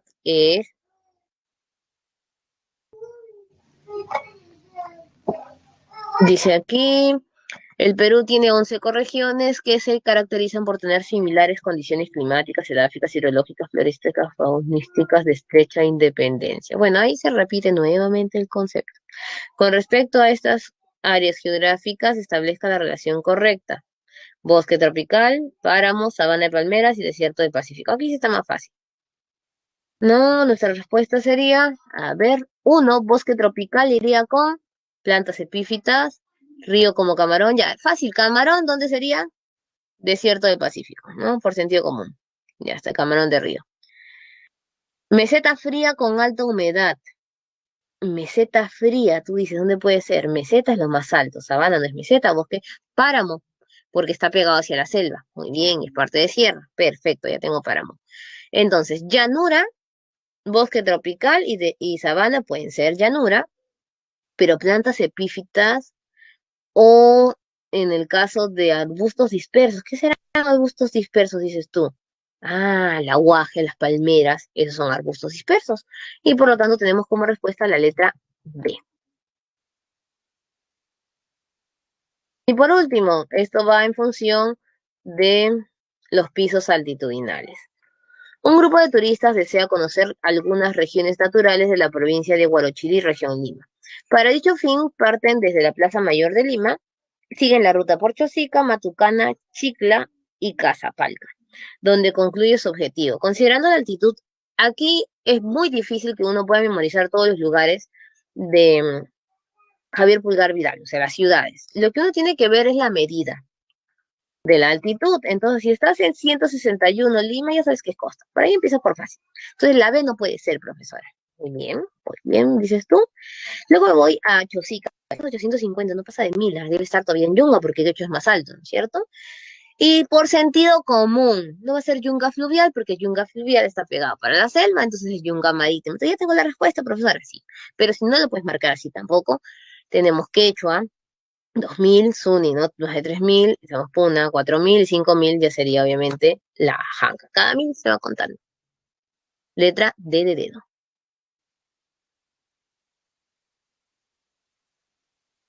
Muy bien, chicos. Ahora nos vamos para Cívica. Creo que recién nos va a cargar nuestra presentación porque debe pesar un poquito menos.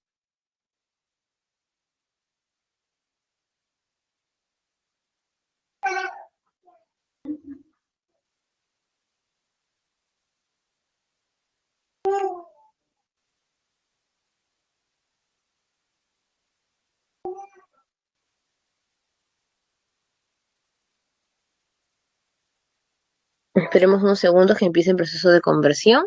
Ya subió la diapositiva de forma normal.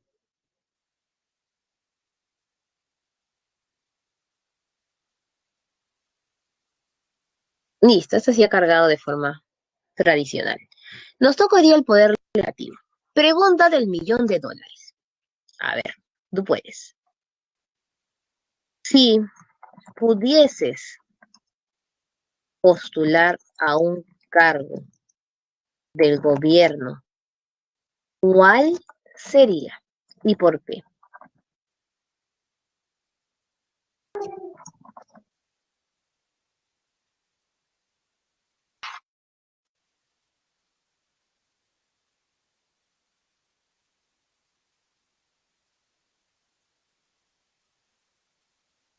A ver, chicos, si pudieses postular a un cargo de gobierno, ¿cuál sería y por qué?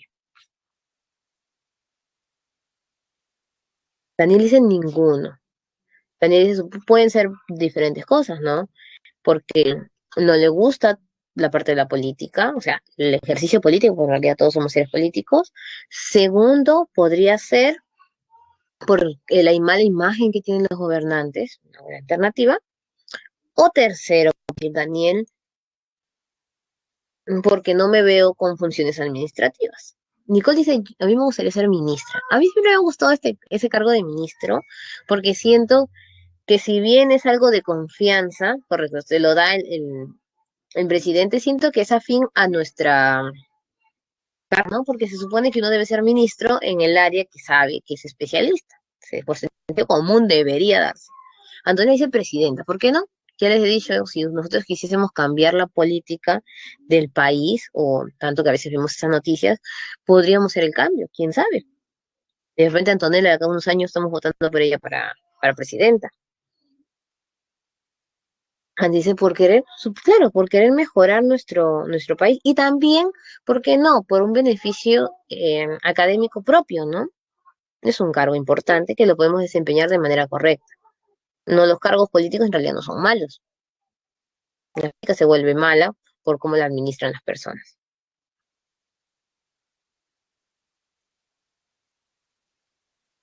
Luego tenemos fiscal de la nación o trabajar. Muy bien, Melanie, me imagino que tu carrera va a ser derecho.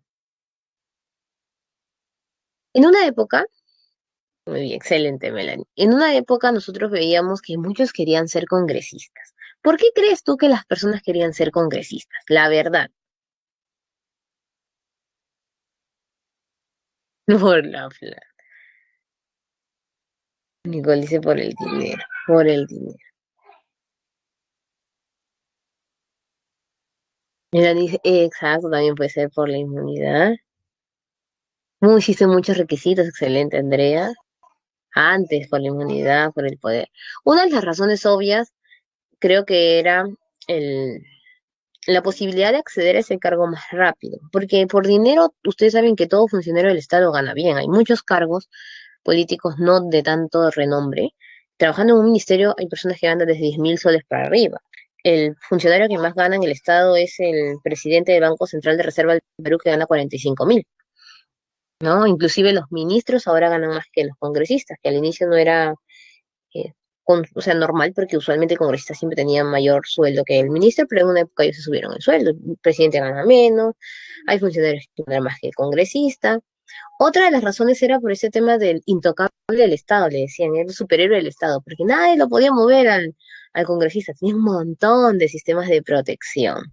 Y uno de esos temas era la inmunidad. Pero a veces también nos falta conocer bastantes datos importantes. Por ejemplo, no solo el congresista tiene inmunidad, el presidente también goza de inmunidad. Los ministros también tienen una especie de inmunidad. ¿Por qué creen que el someter a uno de estos funcionarios con el tema de las vacunas no es tan sencillo como si es más sencillo entrar en proceso judicial a los representantes de las universidades que se han vacunado, ¿no? Y nos vamos a dar cuenta que las personas también tienen un mal concepto de los congresistas por muchas de las cosas que ellos mismos han hecho estando en los cargos. Cuando los congresistas hablan, a veces dicen cada cosa, que no era una buena imagen para la institución que es el Congreso. Entonces hoy ya nos toca hablar de los congresistas. ¿Quiénes son? Vamos a presentarlos. Nosotros sabemos que existen tres poderes en nuestro, vamos a ponerlo,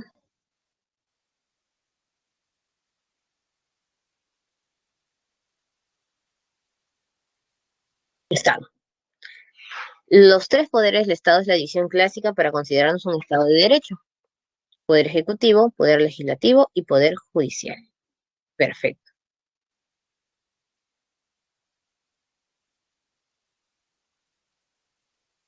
En el caso del poder ejecutivo, su nombre lo dice, ejecutar acciones, ¿no es cierto? Poner en práctica, porque en realidad el que hace las leyes es el poder legislativo, de ahí viene el legislativo. El ejecutivo más que todo administra, es el gran administrador del Estado. En el caso del ejecutivo no solamente es el presidente, sino también los ministros. A veces nosotros creemos es el superpresidente, no, es que es el presidente con sus ministros. Y cualquier cosa que hagan los ministros o el presidente se supone que lo han conversado todos, porque es un mismo poder. El legislativo hace leyes, deroga leyes, pero todo lo que tiene que ver con leyes, y recae en el Congreso, que son 130 personajes. Ojo, y esto es importantísimo de mencionar, no es el problema de cada congresista, es como institución, porque a veces también, no sé, puede haber 130 funcionarios, de los 130, 120 malos y 10 buenos, y no por eso es que todos los congresistas son malos, es una institución que se llama Congreso, es un trabajo en equipo. Al final todos votan, claro que se gana la mayoría, pero es todo un consenso que se tiene que dar allí. Y el Poder Judicial es obviamente administrar justicia, y en este caso recae en los especialistas del derecho peruano, que es las Cortes y Juzgados, Corte Suprema, que es el máximo órgano, donde nos encontramos aquellos jueces que han tenido su capacitación especializada para estos temas judiciales.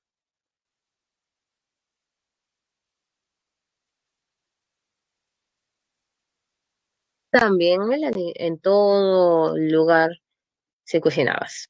Se supone que no debería ser así, pero lamentablemente lo es. Un congresista, entonces, para ser congresista, ¿qué necesita? Si quieres ser congresista, anota, ahí está, 25 años.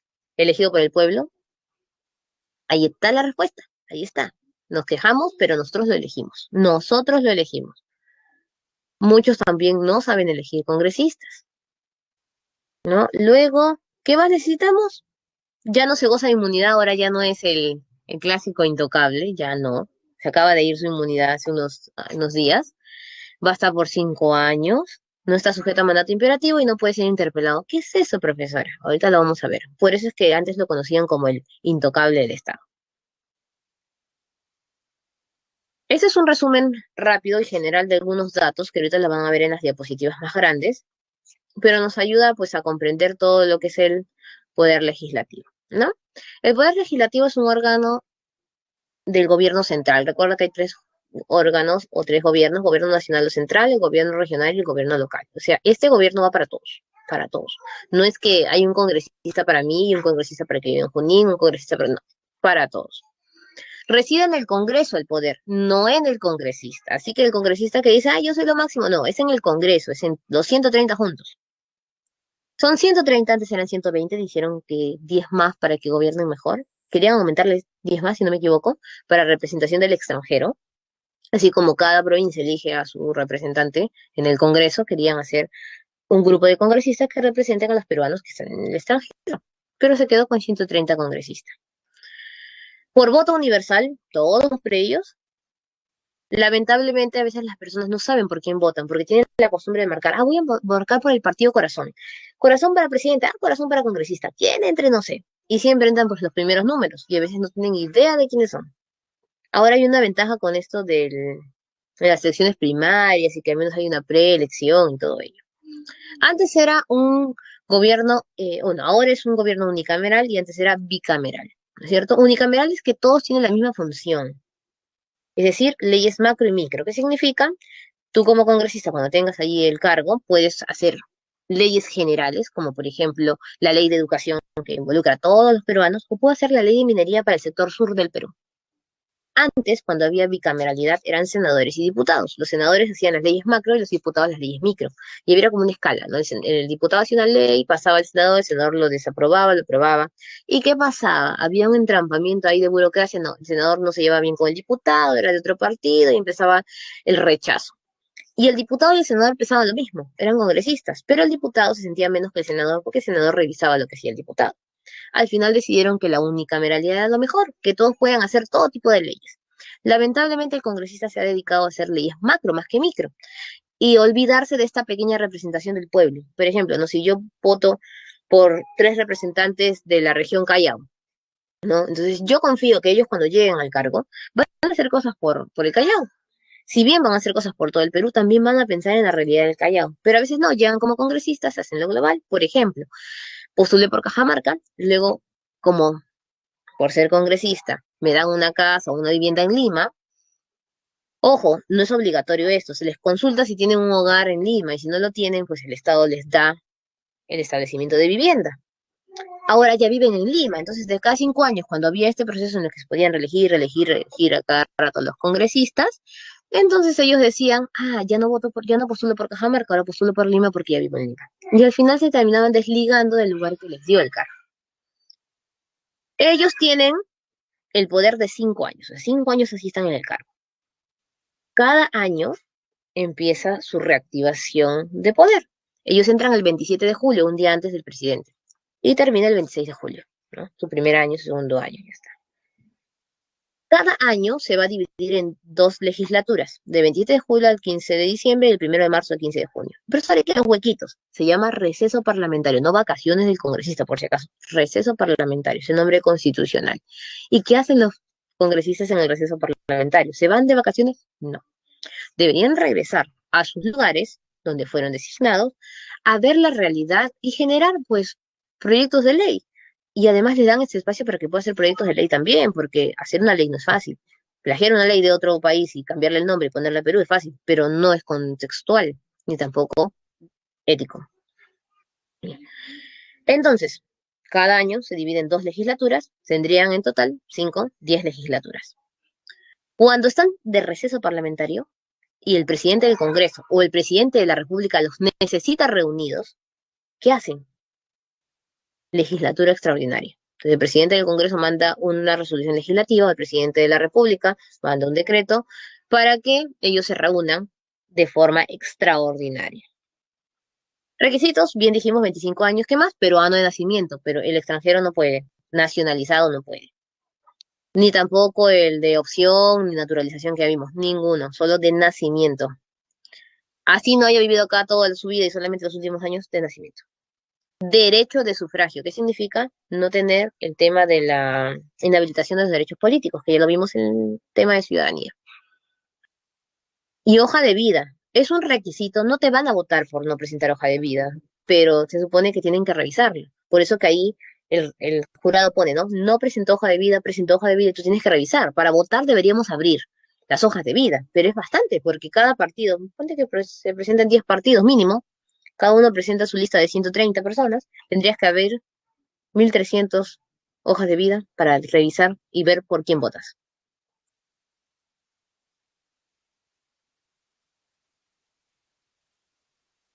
Ese es el tema. Ahora, por ejemplo, en el caso de George Forsyth, él se pudo postular para alcalde porque en alcalde y gobernador regional no hay tema, bueno, en general, no solo él, sino cualquier persona, no hay tema de inhabilitación por peruano de opción. Inclusive un extranjero puede ser alcalde o gobernador regional, que eso lo vamos a ver después. Y según el caso, sus padres, o sea, su madre es venezolana, pero él nació aquí, según lo que estaban mencionando, es lo que le han estado investigando, ¿no? Lo que él sustenta. Igual el jurado es el encargado de verificar que todo lo que mencionen ellos sea real. Luego tenemos nosotros. Prerrogativas, que es las mencionadas en la primera diapositiva. No está sujeto a mandato imperativo. ¿Qué significa? Nadie le puede dar una orden. ¿Y a qué me refiero con nadie? Otro poder. Profesor, es injusto. No es injusto, porque tampoco ellos pueden decirle algo al presidente o a los ministros. Una cosa es interpelar y otra cosa es meterse en sus decisiones. ¿Ah? No vayan a confundir ello. Y tampoco pueden ir los congresistas o el presidente a ir a manejar el poder judicial. Eso es una de las cosas que le estaban custodiando o cuestionando, perdón, a Vizcarra al inicio, ¿no? Que no, que él ingresaba aquí y tomaba las decisiones de lo que los jueces decían, y él que también quería que el Congreso apruebe cierta reforma, y los congresistas que decían, ¿se acuerdan a los que censuraron? Les decían a ellos, no, él quiere que nosotros votemos y es un derecho de nosotros poder elegir si aprobamos o no aprobamos su reforma, y estos están sujetos a mandato imperativo. Ninguno de los poderes, cada poder es autónomo. No está sujeto a interpelación. Ellos sí pueden llevar a los ministros, como llevaron a la ministra de Salud, y preguntarle en todo el Congreso si lo que está diciendo es correcto o no, o sea, si es verdadero todo. Eso se llama interpelación. El congresista no. No vas a ver tú un congresista yendo delante de todos los ministros escuchando qué le hacen. No hay esa interpelación. Antes tenía inmunidad, ahora no la tiene. Pero sí puede ser sancionado, por supuesto. Siguen habiendo la sanción de 120 días de legislatura por temas administrativos, pero si ya son temas judiciales, aquí ya no hay desaforo porque no se levanta la inmunidad de nada, ya pueden ser llevados directamente al proceso judicial. Profesora, y esto es bueno. Hay que analizar ciertas cosas. Por ejemplo, el presidente también tiene una inmunidad distinta a la que tenía el congresista, pero ¿es para qué? porque a veces acusan a unas personas, ah, hizo esto, hizo el otro, y cuando va al proceso judicial, al final no era, y todo ese tiempo te quedas con vacío de poder de ese cargo, y entra un accesitario, entonces para evitar todas estas cosas tenían una inmunidad. Pero ahora, ya, si hay sospecha, inmediatamente van para el proceso, y si no, volverán limpios. Características, ¿por qué la mayoría decía el intocable? Porque es un cargo irrenunciable, no pueden dejar de ser congresistas, o sea, no pueden decir, ya no quiero.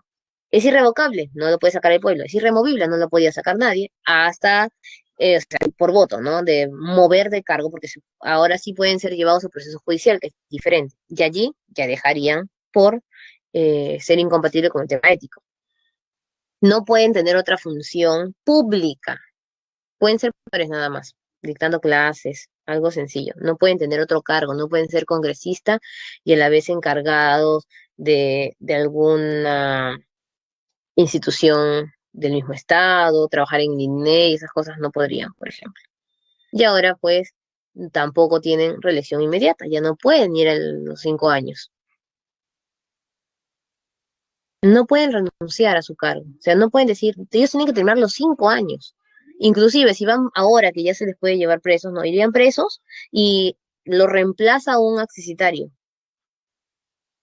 Cuando esos congresistas son ministros, por ejemplo, ese cargo lo reemplaza un accesitario.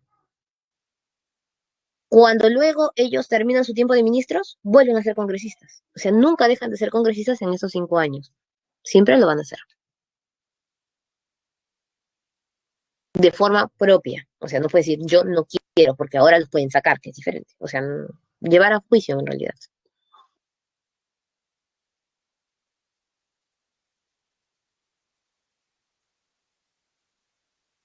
¿A qué te refieres con Salaberry? ¿Cuando dejó el cargo principal o cuando iba a postular?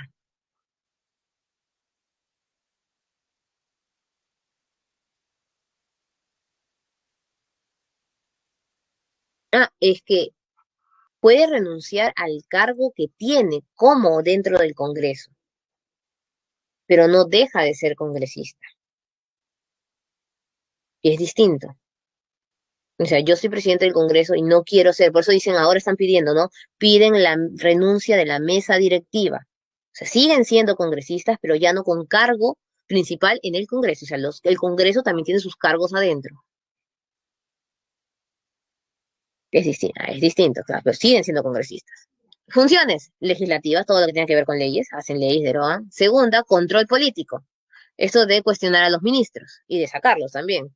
Especial es elegir a los funcionarios de las OCAS. Ustedes cuando vean, o cuando veamos, mejor dicho, juntos, el tema de los organismos constitucionales autónomos, ellos se encargan de dar las funciones. O sea, quiero que quien se encargue de la Defensoría del Pueblo, ponen al defensor del pueblo. En algunas otras OCAS coordinan con el presidente, dependiendo del caso. Muy bien, atribuciones. Hacen todo lo que son resoluciones legislativas, el tema de respeto a la Constitución, se supone que son autoridades. Ojo, aprueban tratados y el presupuesto. No hace el presupuesto, aprobación de tratados, presupuesto y demarcación territorial. Tratado, presupuesto y demarcación territorial le corresponde al Poder Ejecutivo. Ellos solamente lo aprueban. Es distinto, no lo hacen, aprueban. Eso tiene que quedar básico. Autorizar empréstitos, préstamos que van a generar deuda externa. Autorizar, que es distinto. Permiso de salida del presidente. Si no le dan salida, pueden vacarlo. O sea, si él no pide permiso, mejor dicho al revés, pueden vacarlo. Permiten el ingreso de tropas extranjeras y ejercer el derecho de amnistía. No confundir amnistía con indulto, ¿ah? Ojo, no lo confundan. La amnistía es una prerrogativa que tiene el Congreso para perdonar la pena y culpa. Todo, o sea, tú sales totalmente inocente de allí. En cambio, el indulto perdona la pena, pero tú sigues siendo culpable de ese delito. ¿Cuándo? Cuando lo ordena un organismo internacional, por ejemplo, el... ¿Se me fue el nombre? Ah, la Corte Interamericana de Derechos Humanos, ahora sí. Buena conducta, error del mismo Estado por tema de condena, pero lo más común es por el tema político. Por ejemplo, ¿no?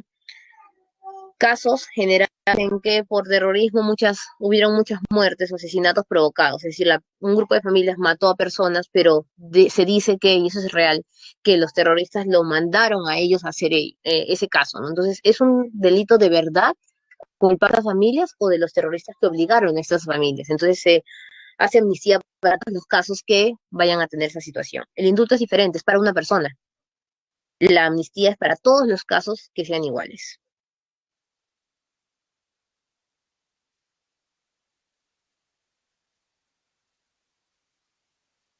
Ay, sí, ya vamos terminando, tienen su clase. Ahí están los requisitos, lo mismo que hemos visto. Ahí está, todo es igualito, igualito, igualito, igualito. Acá están los órganos plenos, son los 130 congresistas, todos reunidos para aprobar una ley. Si no, se están todos, no hay aprobación de ley. Todos juntos. Ahora, estas leyes que llegan, o sea, estos proyectos de ley, mejor dicho, que llegan al pleno, ¿quiénes lo debaten primero? Lo debate el consejo directivo. Este consejo directivo es la mesa directiva más un representante de cada partido que esté dentro del Congreso. Ellos hacen la preaprobación para que el pleno haga la aprobación completa. ¿Listo? La mesa directiva son los moderadores. Cuando están ahí en el Congreso y están en el debate, está el presidente y los tres vicepresidentes. Ahorita acabo mis. Y el presidente y los tres vicepresidentes allí moderando todo ello. Y esa es la mesa directiva. Después tenemos la junta de portavoces que vendrían a ser los representantes de cada partido, ¿no? Tenemos la presidencia, el presidente más que todo es el moderador, el encargado de dar la firma y cara del Congreso. La comisión permanente, ¿quién es, profesora? Aquí es básico. Tienen que ser un grupo proporcional al grupo parlamentario, no menor de 20. En este caso, ¿qué hacen ellos? Están presentes en el interregno y receso. ¿Qué es interregno y receso? Cuando se van, entre comillas, lo que decíamos vacaciones en este periodo, quien ingresa, no se van todos de vacaciones. La comisión permanente, que son estos 20 o un poquito más, no se va. Y tampoco en interregno, es decir, cuando clausuran, sí, ya salgo mis, cuando clausuran el Congreso, como pasó, cuando hay vacancia en el Congreso, entra la comisión. A esto se le llama interregno, al cierre del Congreso. La disolución, muy bien, Melanie. La disolución del Congreso, allí, eso se llama interregno. Cuando te quedas sin Congreso, esa comisión permanente no se va. La comisión permanente cambia cada año. Las comisiones ordinarias son las que representan, pues, cada ministerio. Vamos cerrando, voy a darles las clavecitas, eso sí lo hemos visto. Las leyes tienen un peldaño, recuerden, tú presentas el proyecto, se va aprobando, el pleno lo aprueba, va al Poder Ejecutivo, tiene 15 días para promulgación y publicación en el diario El Peruano. Si no lo hace en 15 días, el pleno lo presenta sin aprobación del presidente. Recuerda, leyes orgánicas son las funciones de los mandatarios. Leyes ordinarias son las dadas por el Congreso. Resolución legislativa dado por el Congreso. Diferencia, la ley es válida para todos. La resolución es un mecanismo de comunicación que tienen los congresistas entre sí, que tiene el presidente del Congreso con los congresistas y dura para permisos. Por ejemplo, para que ingresen tropas extranjeras para el desfile, no va a ser ley, sino va a ser resolución, porque la ley dura más tiempo. Decreto legislativo y decreto de urgencia dados por el presidente. Decreto legislativo dado, ojo, para algo específico. Cuando pide permiso al Congreso por temas, por ejemplo, de salud, le dan un tiempo y un tema. Por un año, este tema. Eso es decreto legislativo. Ya no necesita la aprobación del Congreso. Y el decreto de urgencia es cuando estamos en estados de emergencia como ahorita. Listo, chicos, vamos por nuestra respuesta. Le dicto las claves porque ya nos tenemos que ir. Clave 1, C de casa. 2, D de dedo, 3, A y 4, B. C de casa, D de dedo, A de avión y B de bonito. Listo, chicos, cualquier cosa vayan al multichat o también la próxima semana, que el tema es más chiquito de ejecutivo, podemos hacer algunas aclaraciones.